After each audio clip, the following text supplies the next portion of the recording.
My name is Kimberly Farrow, and I have chosen to do my informative speech on criminology. I've always been interested in law enforcement and anything related to criminology, really. It's kind of hard not to after watching all those cool shows like Law and Order, Criminal Minds, or NCIS. After taking so many criminology classes, I've learned that crime and the criminal justice process don't ever really look like what is portrayed in movies and shows.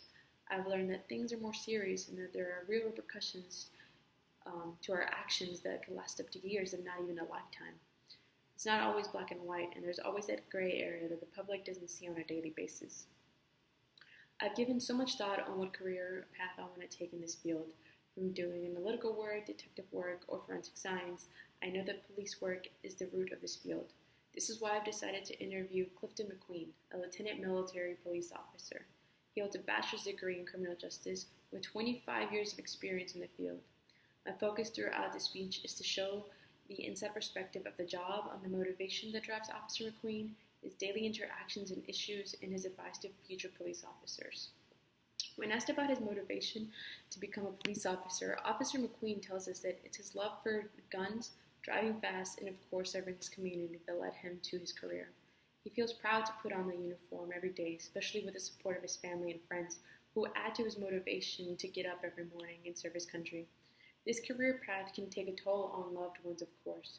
The officer shares with me that working night shifts and holidays and weekends in particular are difficult for his family and friends. Being a part of the military, he knows that the mission always comes first.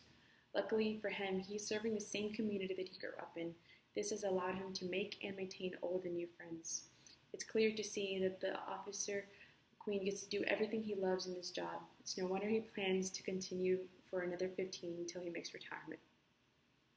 Living in our current climate, I think a lot of us lose sight of what police officers are trained to do, which is to serve and protect.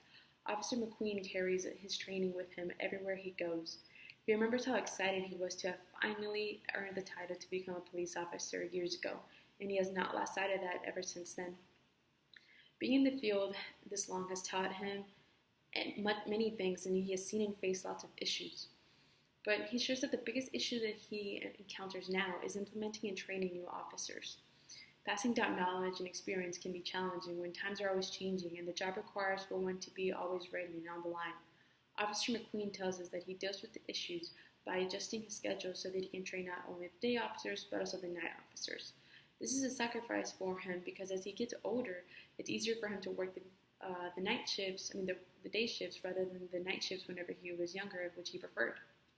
It's important for him to teach the new police officers the values, morals, and training that have kept him safe throughout all these years in the field. It's important to hear both sides of the story. So when I asked Officer McQueen if he had any advice to give us regarding the division between society and law enforcement in today's reality, I asked him about a scenario in particular that consisted of a civilian speaking badly of a cop in front of him while he was in uniform. And as we know, this is not a peculiar setting since there has been much uproar from civilians against the cops.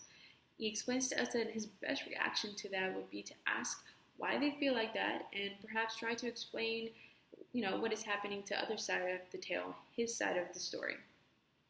He discloses with us that the best advice he can give to any future officer is for them to know that the job comes with lots of stress, especially now in society's wary thoughts on cops.